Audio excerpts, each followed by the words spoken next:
Tudo bem com você, estudante do 6º ano do ensino fundamental? Eu, professor Dagoberto, estou aqui para juntos estudarmos matemática com este material especial preparado pela editora Veloz para você.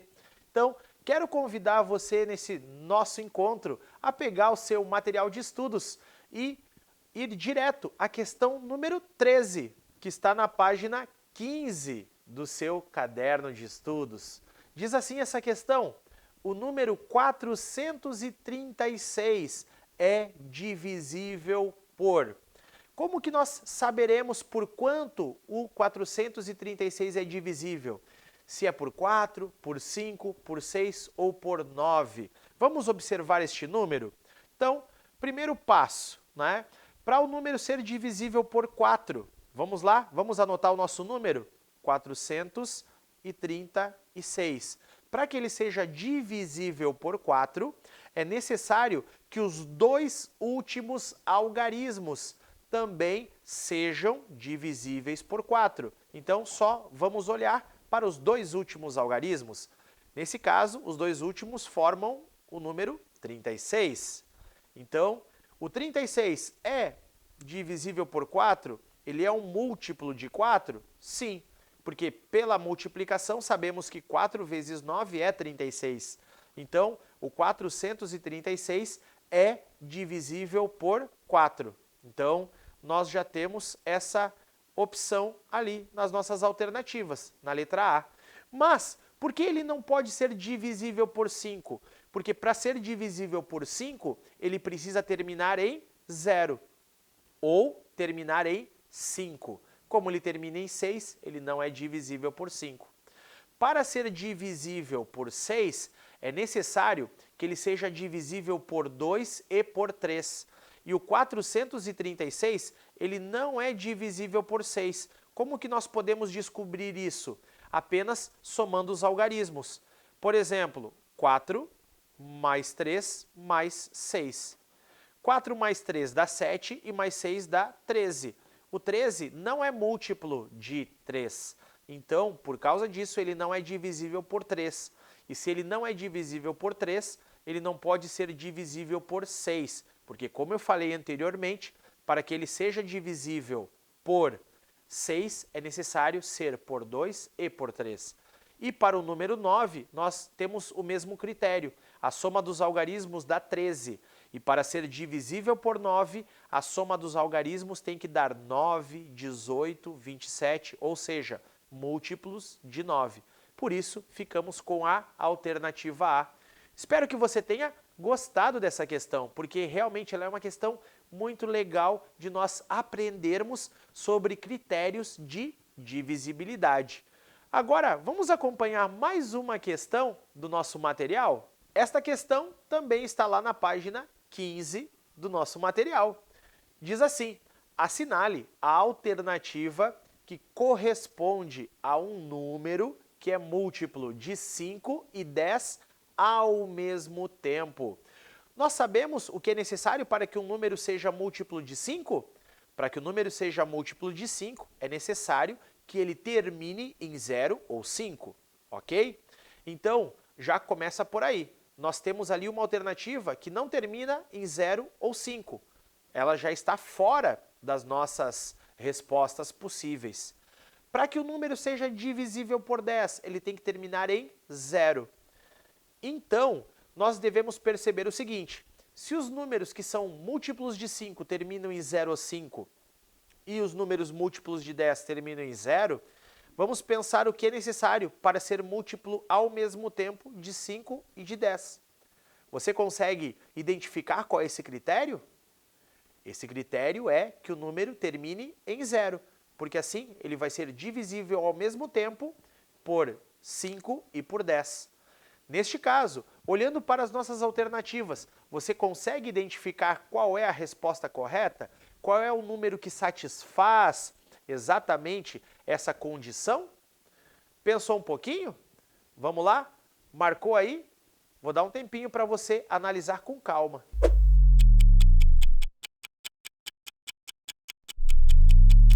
E aí, Tudo certo?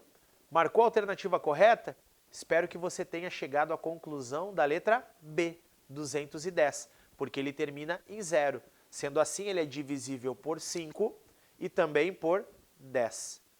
Vamos acompanhar agora mais uma questão no nosso material? Na página 15 do nosso material, nós temos uma questão muito interessante também, que fala sobre fatoração. Você sabe o que é fatorar? Fatorar um número é escrever ele na forma de uma multiplicação, porque afinal de contas, os elementos da multiplicação são chamados de fatores. Observe o seguinte nessa questão 16 que está lá na página 15. A fatoração que corresponde ao número 360 é. Então, o que nós temos que fazer para fatorar um número? Nós temos que decompor ele em fatores primos. Ou seja, nós vamos pegar o número 360 e realizar esta decomposição. Nós vamos começar dividindo ele pelos menores números primos possíveis. O que é um número primo? É um número que tem apenas 2 divisores, o 1 e ele mesmo. Vamos começar pelo menor aqui possível, que é o número 2, porque o 360 é um número par.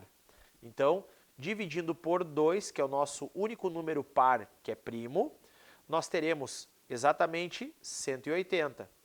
180 dividido por 2 dará 90. O 90 também é par, então é possível dividirmos novamente por 2, que dará 45. O número 45, ele é divisível por 3. Por quê? Porque 4 mais 5 dá 9, e 9 é múltiplo de 3. Então, 45 dividido por 3. Vai dar quanto? Você consegue acertar aí? Vai dar 15. O 15 também é divisível por 3, que dará 5, e o 5 é dividido por ele mesmo. Por quê? Porque o 5 é primo. Então, ficamos agora com o número 1 ao final dessas nossas divisões sucessivas. Observe agora quantas vezes apareceu o número 2. Vamos contar aqui? 1, 2, 3 vezes.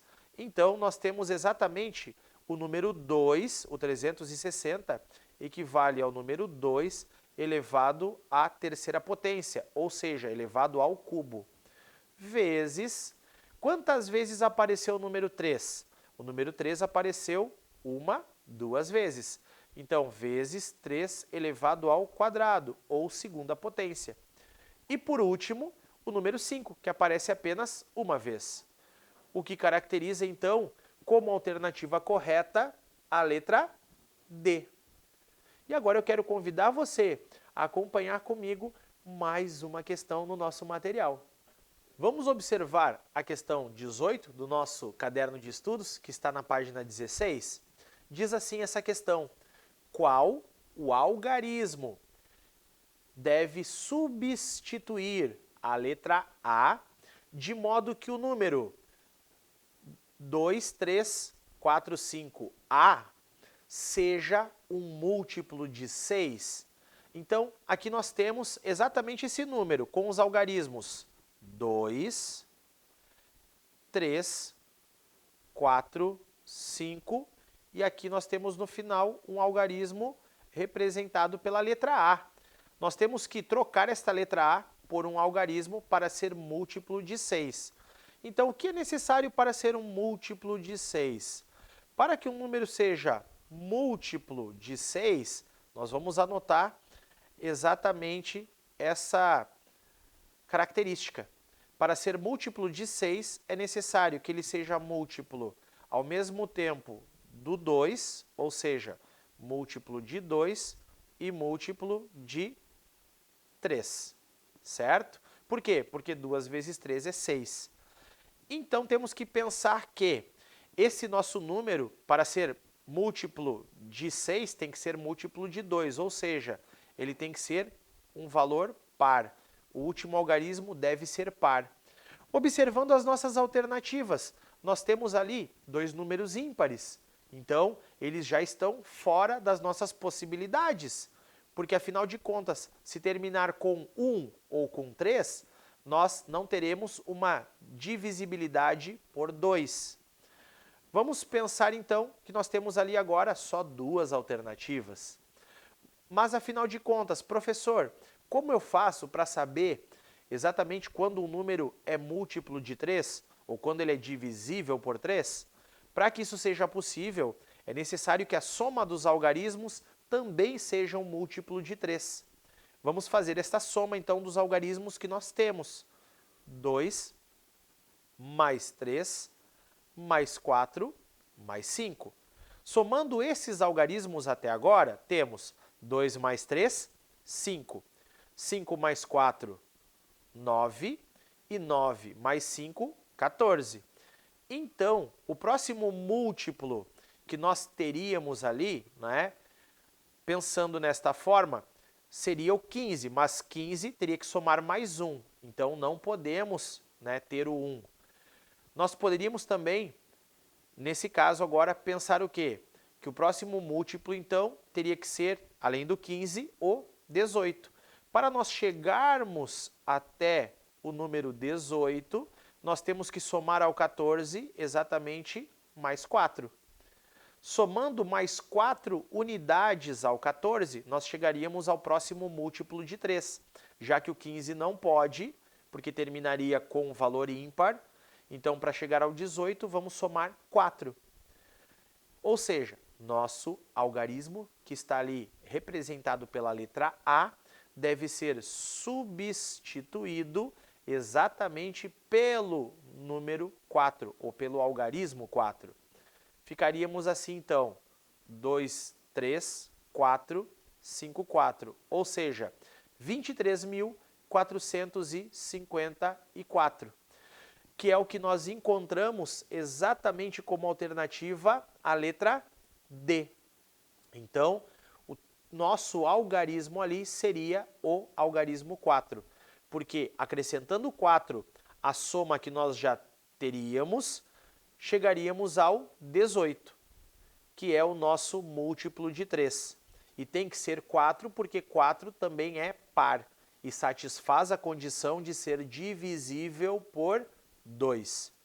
Tudo certo até aí? Quero convidar você a acompanhar comigo a questão número 20 do nosso caderno de estudos, que está lá na página 16. E diz assim essa questão: o número 120 possui ao todo, ou seja, queremos saber quantos divisores tem o número 120. Para isso, quero convidar você a usar a técnica da decomposição em fatores primos. Você pode me acompanhar? Vamos lá? Colocamos aqui, então, o número 120. Então, 120, realizando agora a famosa decomposição. 120, ele é divisível por 2, porque é um número par. Então, 120 dividido por 2 dá 60. 60 dividido por 2, que também é par, 30. 30 dividido por 2 dá 15. O número 15 é divisível por 3. Então, 15 dividido por 3 dá 5, e o 5 é divisível por ele mesmo, que dá 1. Bom, como que eu vou agora saber exatamente quantos são os divisores? Primeiro, nós vamos descobrir, né, exatamente como fica a decomposição do nosso número 120. Vamos escrever ele na forma decomposta? Seria 120 igual a... Quantas vezes apareceu o número 2? O número 2 apareceu exatamente 3 vezes. Então, 120 é 2 elevado à terceira potência, ou 2 elevado ao cubo, vezes... Nós temos a partir de agora o 3, que apareceu uma vez, e nós temos vezes o 5, que também apareceu uma vez. Para nós sabermos exatamente quantos divisores tem o nosso número 120, nós vamos usar uma técnica muito legal. Nós vamos adicionar a cada um dos algarismos do expoente o número 1. Por exemplo, o número 2 tinha o algarismo 3 no expoente. Então, nós vamos acrescentar a esse 3 o número 1, ficando então 4. E agora vamos fazer a mesma coisa com o expoente do número 3, que era 1. Então, o expoente do 3 era o número 1. Acrescentando 1 fica 2. Faremos então 4 vezes 2, vezes a mesma coisa com o expoente do número 5. Temos aqui o expoente 1. Acrescentando 1, ficaríamos com o expoente 2. E assim, realizando a multiplicação, saberemos quantos divisores tem o número 120. Vamos lá? 4 vezes 2, 8. 8 vezes 2, 16. Ou seja, a nossa alternativa correta é a letra C, de coração. Significa que o número 120 possui ao todo 16 divisores. E aí, você conhecia essa técnica? Qual outra técnica você já ouviu falar para saber exatamente quantos divisores tem um determinado valor? Pesquise, porque isso também é muito importante. Existem várias técnicas. Essa aqui que eu demonstrei para você é uma delas. Mas aqui nos despedimos nesse nosso encontro e eu quero desejar a você bons estudos e até as nossas próximas aulas.